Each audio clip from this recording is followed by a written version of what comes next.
Hôm nay Sokla dẫn theo con dâu ra bờ sông đặt bẫy bắt cá. Từng con cá nối nhau chui vào bẫy. Cuối cùng mang thành quả về nhà nướng cá cho các con ăn. Bầu trời dãy núi Zagros xanh thẳm, không một gợn bụi, tựa như vừa được gột rửa, tinh khôi vô cùng.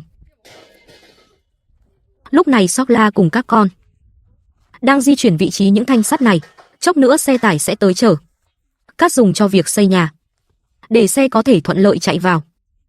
Họ cần dọn dẹp mặt bằng cho gọn gàng. Những tảng đá vụn trên mặt đất cũng phải dọn sạch.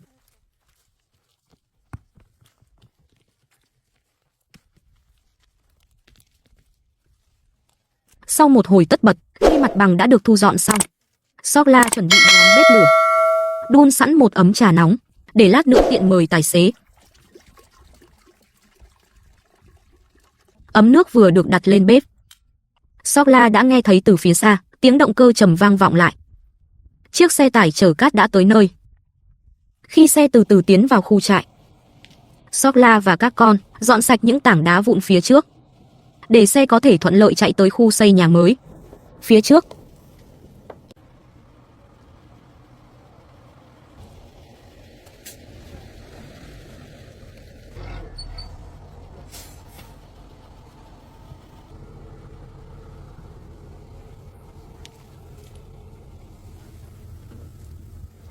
Chỉ trong vài phút ngắn ngủi, cả xe cát đã được đổ xuống, chất thành một đống như ngọn đồi nhỏ. Chỉ có cát thôi thì vẫn chưa đủ, sau đó còn phải nhiều chuyến nữa chở gạch và xi măng tới, mới có thể từng bước dựng nên căn nhà. Sokla nhận từ tay tài xế một tờ danh sách vận chuyển, trên đó ghi rõ thông tin vật liệu xây dựng lần này. Tài xế chưa kịp uống ngụm trà nào đã vội rời đi. Dù Sokla có giữ lại thế nào, anh ta cũng nhất quyết không ở lại.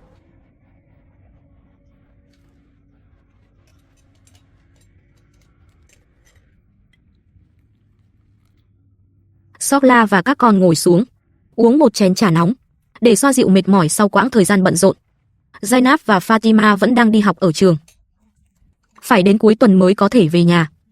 Thiếu vắng hai cô con gái bên cạnh, không khí trong nhà bỗng trở nên trầm lắng hơn nhiều. Sáng sớm ngày hôm sau, khi mặt trời vừa ló dạng sau đỉnh núi, một người phụ nữ trẻ xách theo một túi hoa quả. Cô ấy là một thành viên của gia đình này, là con dâu của Sokla, Sakina. Chồng của Sakina chính là con trai cả của Sokla, Mehran. Và Mehran chính là người đang ở bên cạnh ghi lại tất cả những điều này. Với vai trò là người quay phim, sự xuất hiện của con dâu khiến Sokla vô cùng vui mừng. Ngôi nhà bỗng trở nên ấm áp và rộn ràng hơn. Hôm nay Sokla dự định ra bờ sông để đánh cá, vì Zainab không có ở nhà. Ban đầu bà định đi một mình, nhưng con dâu chủ động nói muốn đi cùng. Sokla nghĩ con dâu vừa mới tới nên ở nhà nghỉ ngơi thì hơn, nhưng Sakina nói rằng cô muốn ra sông ngắm cảnh thiên nhiên và cảm nhận vẻ đẹp của núi rừng nơi đây. Thế là hai mẹ con khoác túi vải lên vai, cùng nhau bước đi trong ánh nắng ban mai về phía bờ sông. Thiếu đi sự đồng hành của con gái, giờ đây có con dâu đi cùng, khiến lòng Sokla cũng được an ủi phần nào. Hai mẹ con bắt đầu đi xuống dốc. Từ đây đến bờ sông, phải đi qua một đoạn đường núi quanh co khúc khuỷu.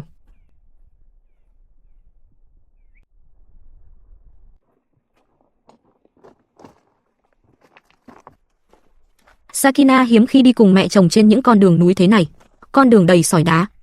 Cô bất ngờ trượt chân và ngồi phịch xuống đất. Sokla nói rằng có lẽ giày của con dâu hơi trơn, không phù hợp để đi đường núi như thế này. Bà còn kể với con dâu rằng trước đây bà cũng từng ngã rất nhiều lần.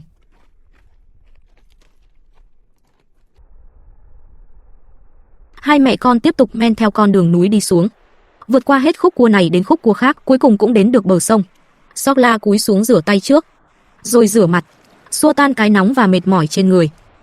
Sau đó bà nói với con dâu, hôm nay không mang theo lưới đánh cá, bà định thử dùng cách bắt cá truyền thống của gia đình. Trước tiên cần xếp đá thành một hàng rào, khoanh một khoảng nước trong lòng sông, rồi rắc mồi cá vào bên trong, để cá tự bơi vào đó. Lúc này hai mẹ con bắt đầu đi gom đá khắp nơi. Từng viên đá được họ mang xuống bờ sông.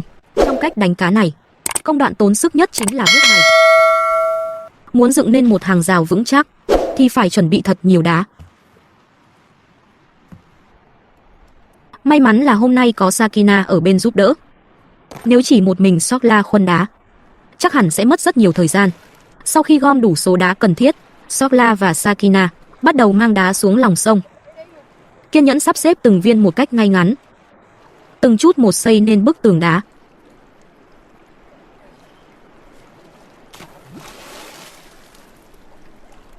Khi số đá ngày càng nhiều lên, một hàng rào nhanh chóng hình thành. Khi cá bơi vào bên trong, chúng sẽ bị mắc kẹt trong vòng tường đá này, muốn thoát ra cũng không dễ dàng. Giờ đã bước sang mùa thu, nước sông đã trở nên lạnh buốt. Việc đánh cá vì thế cũng khó khăn hơn. Sử dụng phương pháp truyền thống bằng tường đá có lẽ sẽ tăng cơ hội bắt được cá hơn. Đây không phải là trông chờ vào may mắn nhất thời, mà là dựa vào sự kiên nhẫn và kỹ năng, từng bước dẫn cá vào chiếc bẫy đã giăng sẵn, để rồi khiến chúng không còn đường lui. Lúc này Sokla bắt đầu chuẩn bị mồi cá. Bà ngâm bánh mỏng thường ăn trong nhà với nước, rồi trộn thêm một ít nguyên liệu làm mồi khác. Bánh tan dần trong nước, tỏa ra mùi thơm dịu nhẹ. Đó chính là sức hấp dẫn mà cá khó lòng cưỡng lại. Trong cả quá trình này, mồi cá là yếu tố then chốt nhất. Bức tường đá chỉ đóng vai trò làm hàng rào. Nó có thể ngăn cá lại, nhưng chỉ nhờ có mồi cá mới có thể thu hút cá từ khắp mọi phía bơi về khu vực nước nhỏ này.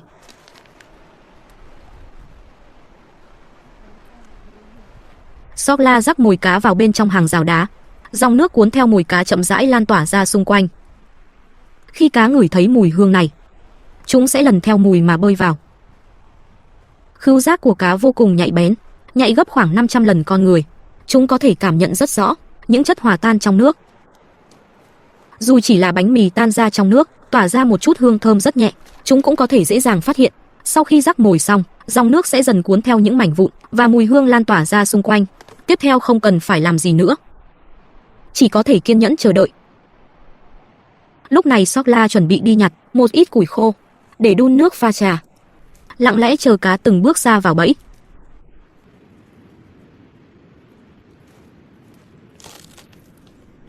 Đi thôi.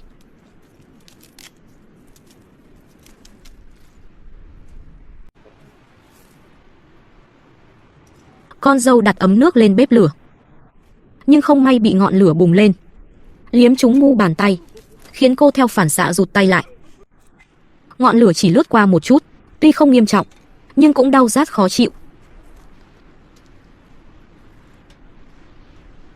Một lúc sau, cá đã bị mùi mồi hấp dẫn kéo đến.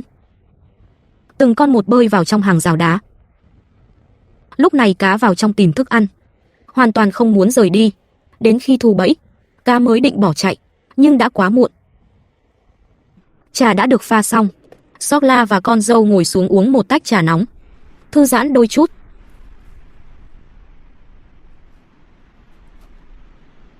Sau khi uống trà xong, hai mẹ con đứng dậy, mang theo chút mong đợi tiến về phía bức tường đá. Xem trong chiếc bẫy kia có bao nhiêu con cá đã bị mắc kẹt. Điều khiến Sokla bất ngờ là bên trong hàng rào đã có vài con cá đang bơi. Sokla lập tức xuống bắt cá. Từng con một được vớt lên khỏi mặt nước. Ở vùng nước nông như thế này, cá rất khó lao đi để thoát thân, bởi chúng không thể lặn sâu để tăng tốc.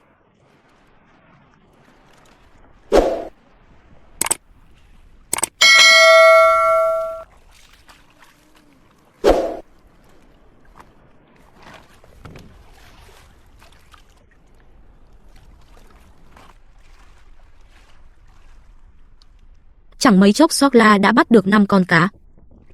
Trong hàng rào vẫn còn lại một con. Sokla bắt lên rồi lại thả nó về nước.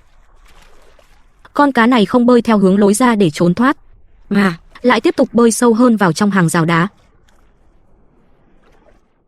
Điều này trở nên khá thú vị. Có lẽ con cá vẫn bị mùi mồi còn sót lại trong nước hấp dẫn, và nghĩ rằng bên trong vẫn còn nhiều thức ăn hơn. Mặt khác, trong không gian chật hẹp và vùng nước nông, cá cũng dễ hoảng loạn và mất phương hướng. Ôi không!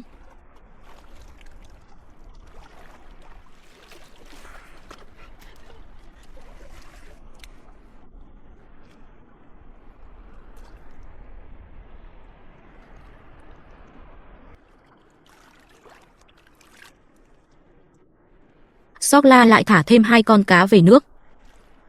Cô có chút tò mò, muốn xem rốt cuộc những con cá này có chạy thoát được không. Ban đầu cá vẫn giống như lúc trước, chỉ bơi vòng vòng trong nước, hoàn toàn không hướng về phía lối ra. Sokla cảm thấy cảnh tượng này thật thú vị. Phải sau một lúc khá lâu, cá mới dần dần tìm ra hướng thoát. Xem ra kỹ thuật đánh cá truyền từ tổ tiên quả thật vẫn rất hữu dụng. Cá trông thì lanh lẹ, nhưng trong kiểu bẫy này lại luôn chần chừ do dự. Sau khi chơi đùa một lúc, Sokla cho những con cá đã bắt được vào túi, chuẩn bị cùng Sakina trở về. Một ngày trôi qua thật nhanh. Trên đường về có con dâu đi cùng. Con đường núi cũng không còn dài nữa.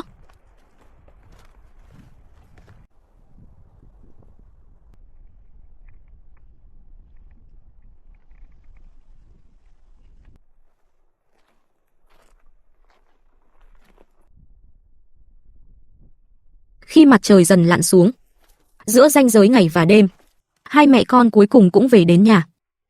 Hossein và Yasin cũng đã tan học về nhà từ sớm. Chỉ là đàn cừu trong nhà vẫn chưa được lùa từ trên núi về. Yasin không kịp chờ đợi chạy lại bên mẹ, hỏi hôm nay có bắt được cá không. Sokla nói với con, có bắt được cá, nhưng trời lạnh rồi nên cá không nhiều. Ừ, con chọn đi.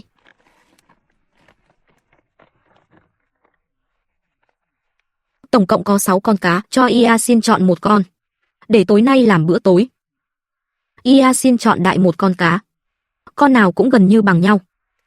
Sau đó, Zara mang con cá đi làm sạch, chuẩn bị nướng cá. Bữa ăn này chắc chắn là phần thưởng sau một ngày vất vả. Lũ trẻ đã bắt đầu mong chờ món cá nướng than được dọn lên bàn.